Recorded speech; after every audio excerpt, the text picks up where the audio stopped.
Thanks to the support as a channel member, Richard Myers. The Wembley to Wembley dream is still alive. We're still in the FA Cup. We've made it through 2 rounds. This is the 3rd one, the first qualifying round. It's very exciting. Hello and welcome to Wembley Part 3. I'm Kevin. Coming up on today's episode, we have our FA Cup first qualifying round game away against Eastbourne Town, and then we're at home against Flackwell Heath in the league. Since you were last with me, I have got a few more games played, including beating Rusthall, I think it probably is, in the preliminary round of the FA Cup. Comfortable win there, leading us into this first qualifying round. Not quite so comfortable in the league. We have figured out how to score goals after struggling in the last episode. We scored 4 of them away from home against Holyport. They scored 5 and we lost. We drew against Rayners Lane. We did manage to beat Harefield United at home in front of 51 people roaring us on to victory, but then got smashed 4-2 away at Virginia Water, all of which means this is what the league table looks like. Still early days. I'm not worried yet, but 5 games played. We are third bottom.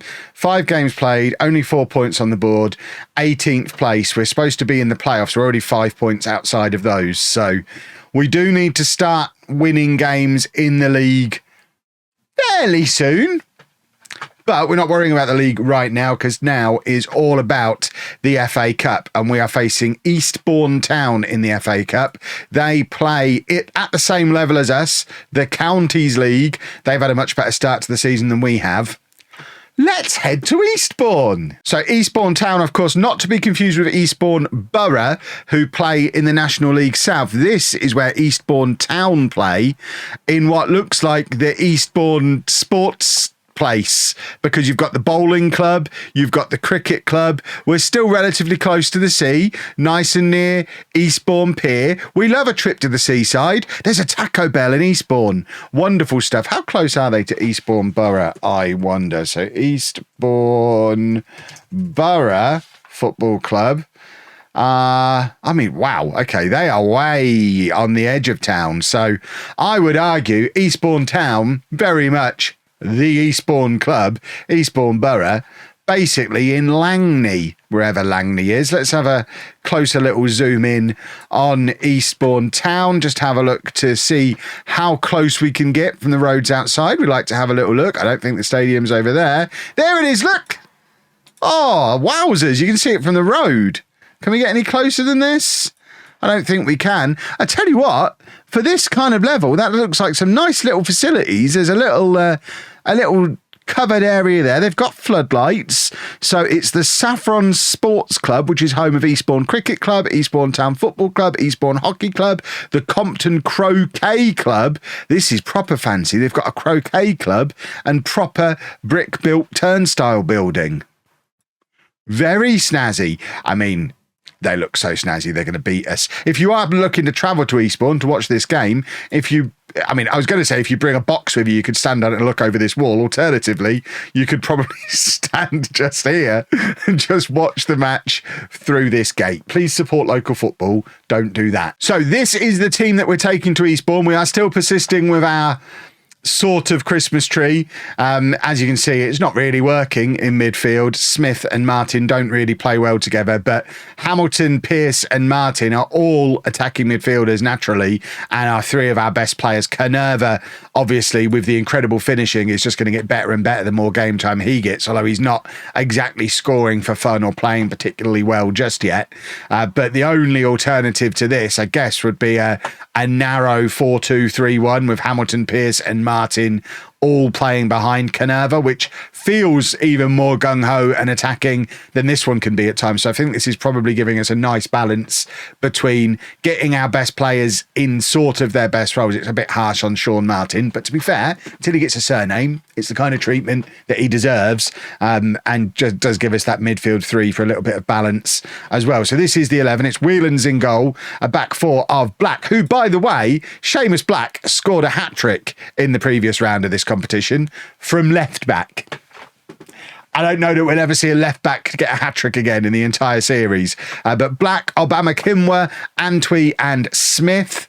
Brush at the base of the midfield. The other Smith and Martin ahead of him. And then Hamilton and Pearce supporting Canerva. It is now September, so theoretically, the transfer window has now closed.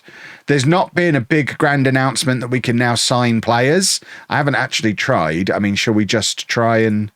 Can we sign players? No. So I suspect this no transfer window activity is actually going to take us all the way through to the transfer deadline day at this level. I maybe should have thought this through, because transfer deadline day at this level is all the way through until March. So we're not going to be able to sign any players until March. So this is the team we're going to get to know and love. The one advantage of that is, unless a team with a transfer window, so Football League or above, comes in for Obama Kimwa, it means nobody can sign him either. So we are going to get a full season out of our best player, who is too good for us and probably would have left under normal circumstances. So I think it's probably for the best that this is in place. Right, let's head down to Eastbourne. Let's keep our FA Cup run going.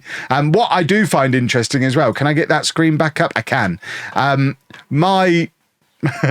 My director of football, my assistant manager, whoever does this pre-match advice, really wants me to play my greyed out goalkeeper, Ahmed Balogun, ahead of our actual goalkeeper, Wellens, probably because I can't say his name. He suggests it every single match that we should play the greyed out goalkeeper. I have never, in all my years playing Football Manager, had selection advice to play a greyed out goalkeeper ahead of an actual goalkeeper. I am very aware that Whelans is one of the few real life Wembley players who is in the database, but Football Manager thinks you're not as good as an imaginary player, which is it is alarming. I don't know if it's more alarming for me continuing to play you or you in that situation, but I'm persisting because you're a real boy and that other guy is not a real boy. I wonder if we can give the greyed out goalkeeper a contract. So we don't have a backup keeper, so if something did happen to Whelans, we'd have to play Balogun anyway. So part of me wonders if we can offer him a contract so at least he's not greyed out anymore, so that we can, you know, train him. That might be nice, getting him in training. We're already losing. We're 3 minutes in. This is not what the Eastbourne ground looked like on Google Maps. Where's all this stadium come from, and where's all the lovely green space? It looks like we've headed to an inner city again. This does not look like a location with all these terraced houses where they have a croquet club. I feel like I've been misled. Wow, there's 750 people here as well. The people of Eastbourne Town very much taking the FA Cup seriously and properly coming at us as well with a front four that is facing up straight against our back four and very much causing us problems. So this might not be a very fun day for us. Obviously, as we saw, Eastbourne started the season much stronger than we have in their league and are pushing for promotion back up to that next tier. Probably want to go and catch up with their noisy neighbours in the National League South, and they are very much causing us some problems early on. And it's not like we've got an enormous amount of squad depth to be able to change things around and do something different. Brush is the only defensive midfielder we've got at the club. Every fit defender at the club is on the pitch, so it's not like we can go to a system that might be able to handle them better. We're probably going to need to start retraining some positions, I think. Now I've fully accepted the fact that it's going to be another 6 months before we can even bring in a free transfer. I think we probably are going to have to look at retraining some of these boys. Particularly, we've got 3 wide midfield players in our 17-man squad, and we don't play with wide midfield players. So those guys need to be becoming central midfielders or fullbacks. So we probably need to get them training immediately after this game. I mean, Brush has the shot from range. It's pushed onto the post, and Canerva, with his 17 finishing like Erling Haaland, but not able to apply the finish because unfortunately he's got composure roughly equivalent to mine, which doesn't necessarily complement his incredible finishing statistic. If you put that boy in a vacuum, he'll hit the back of the net more often than not. I imagine he's incredible at that game you get at the fair where you have the big bit of wood with all the various size holes in and you have to kick the ball through one of the holes. I bet he comes away from every fair he ever goes to with a massive teddy bear. But unfortunately, scoring goals in competitive football matches, not yet proving to be his forte, which is problematic for a striker. And I mean, we've already mentioned the assistant manager trying to force Balogun, the greyed out goalkeeper, into the team. He does always want me to play Warren up front as well, rather than Canerva. So I might be pushing the Canerva agenda a little bit too hard, a little bit too soon, because I like the idea of filling the team with 16-year-olds and having them grow with us over the course of the save. But if he doesn't start scoring soon, we might have to prioritise winning football matches so that there is a save for them to develop over. Because if I end up getting fired, so remember, we've got to get in the playoffs this season. If I end up getting fired, that's it, save over, no more Canerva.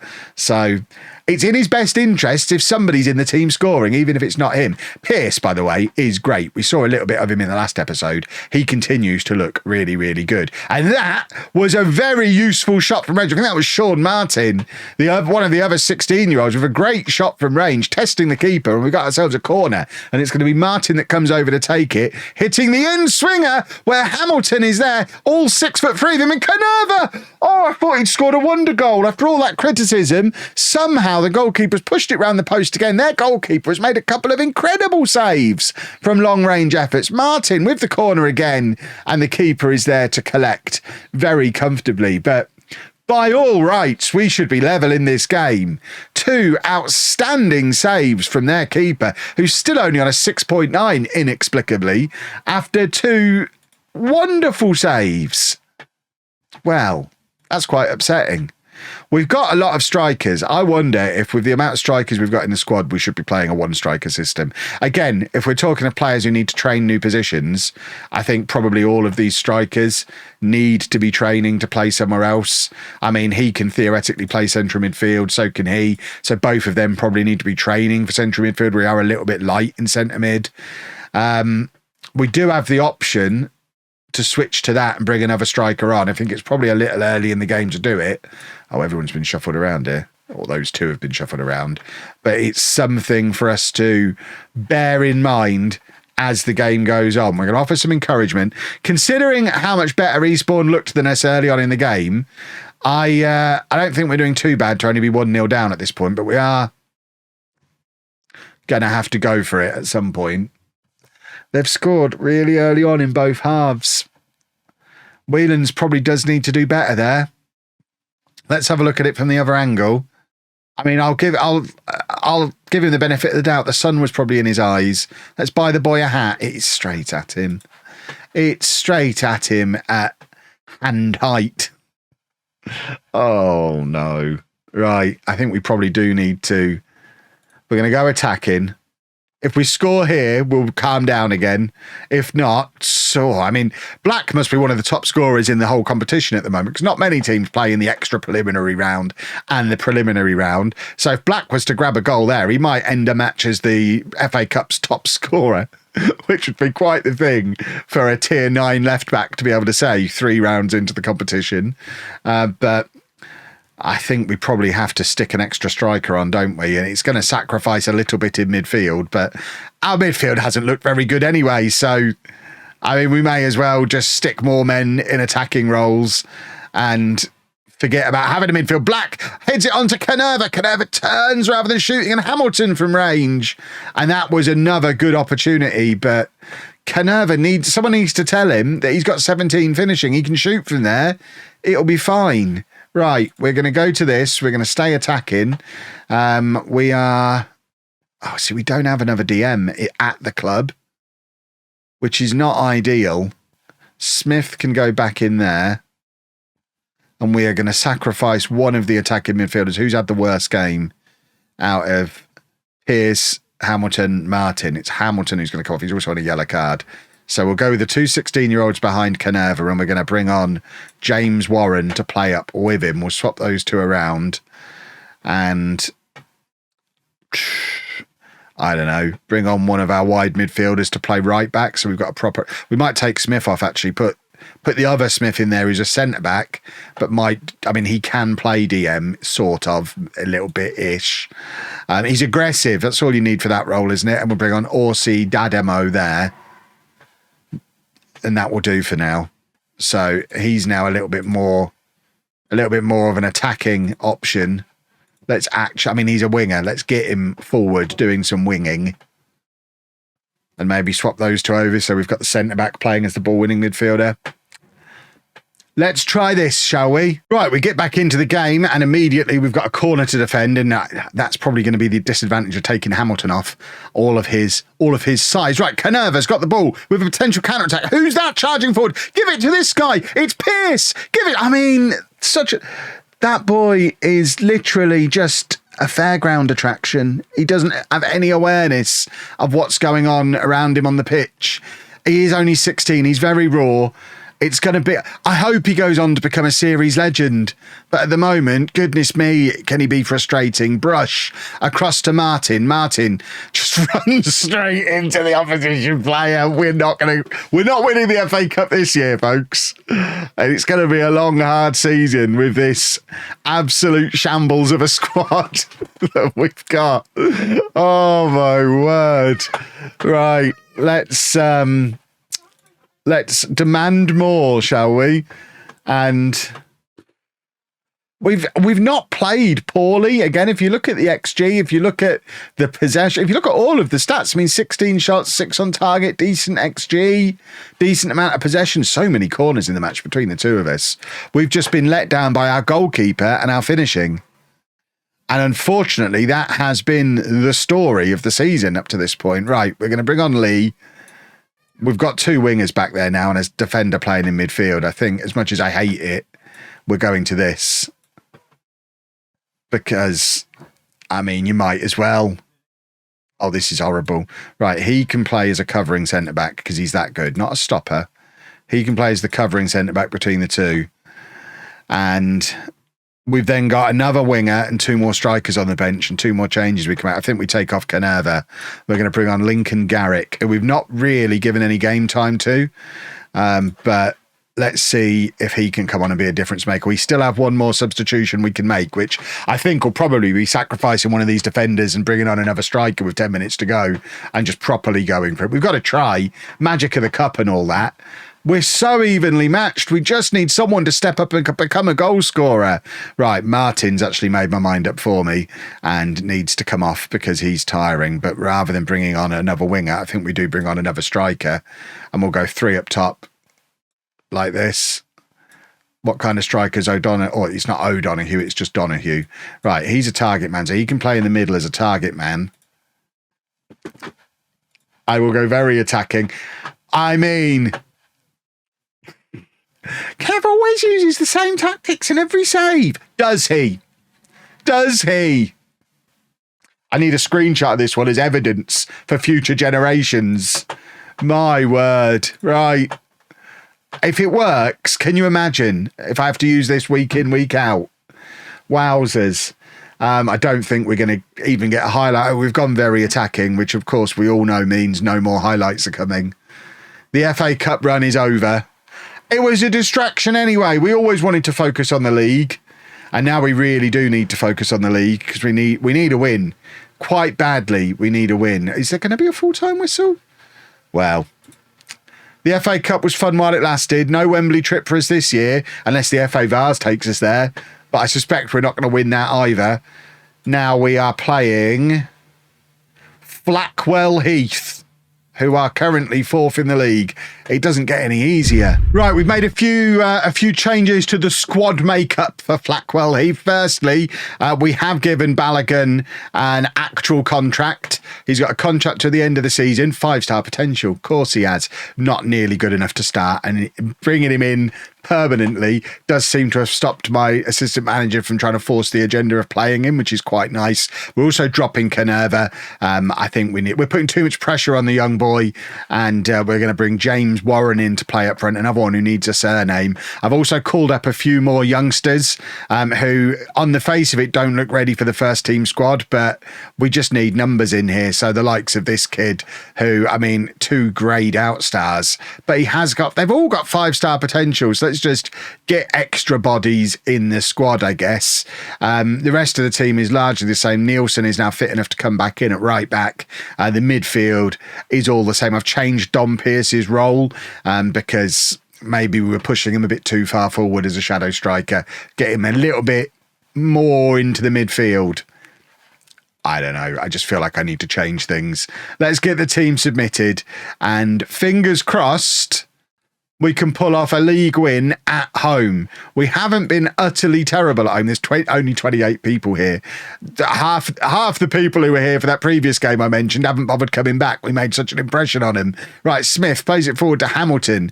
Here we go, look. We've got an attack up and running early on. Black bursting into the area, plays it across to Smith. We've scored inside 2 minutes. I'm a tactical genius, and we're 1-0 up.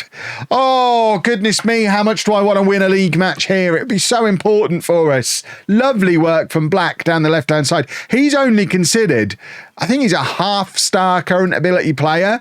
He shouldn't be any good. 1 star of current ability. He's 6'4" though. You know I love a big boy.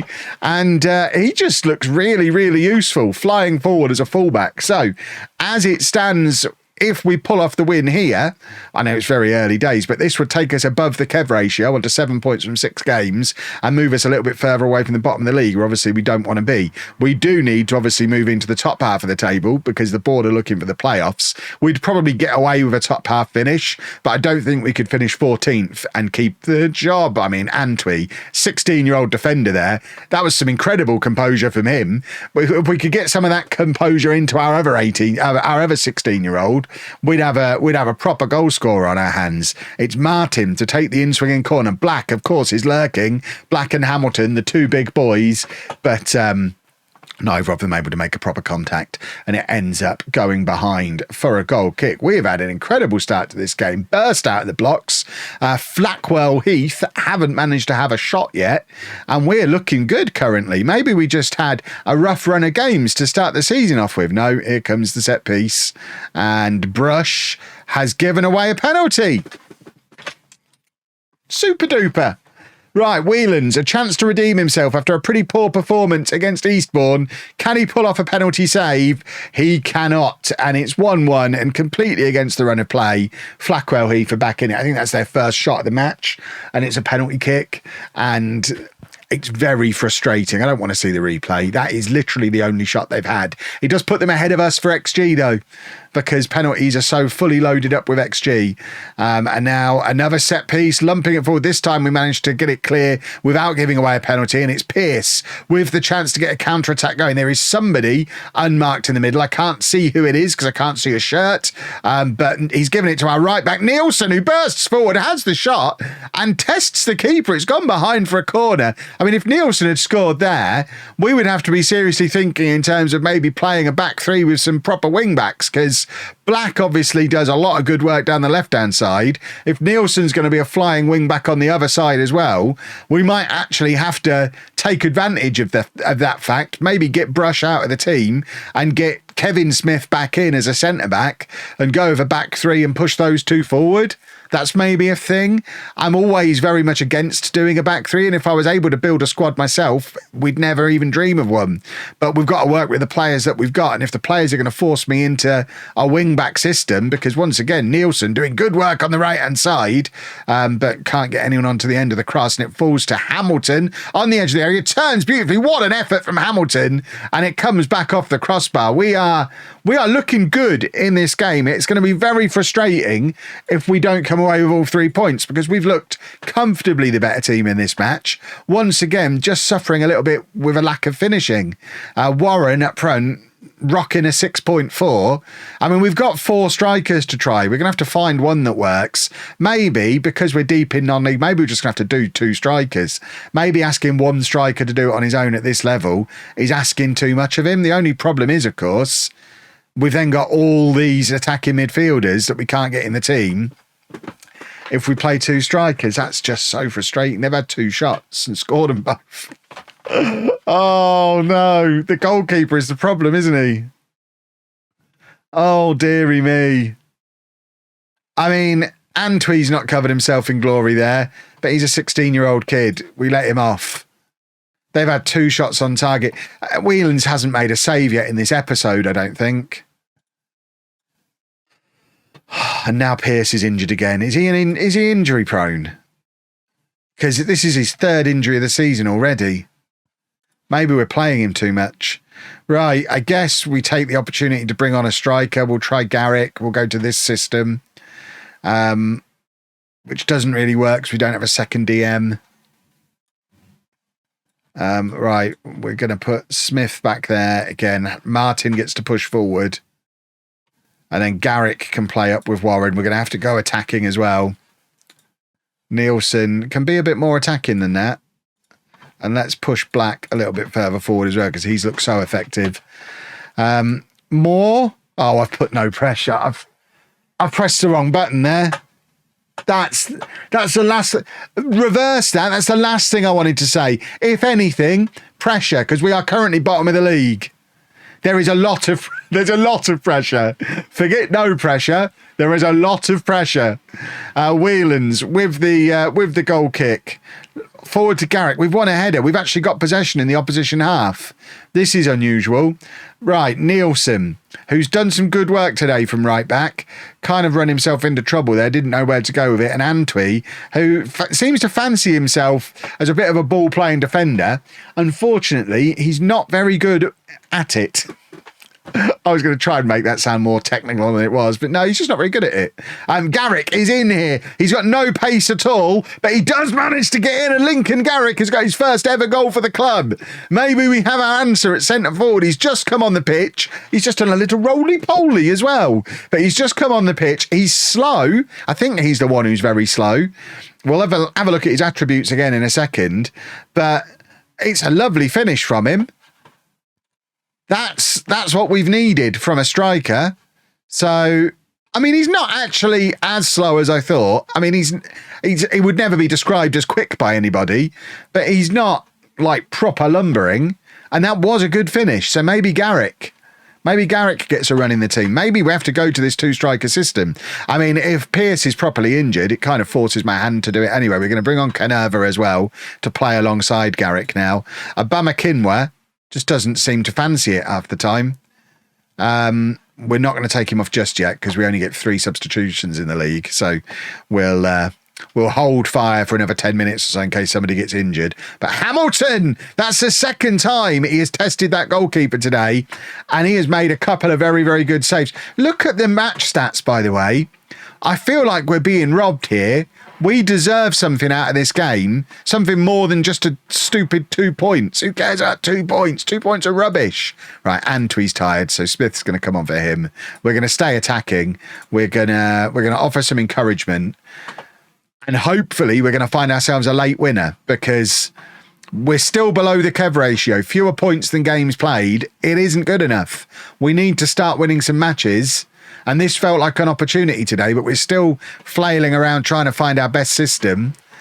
Maybe it's one that involves 2 strikers. Maybe we try this. Let's see what's up with Pearce.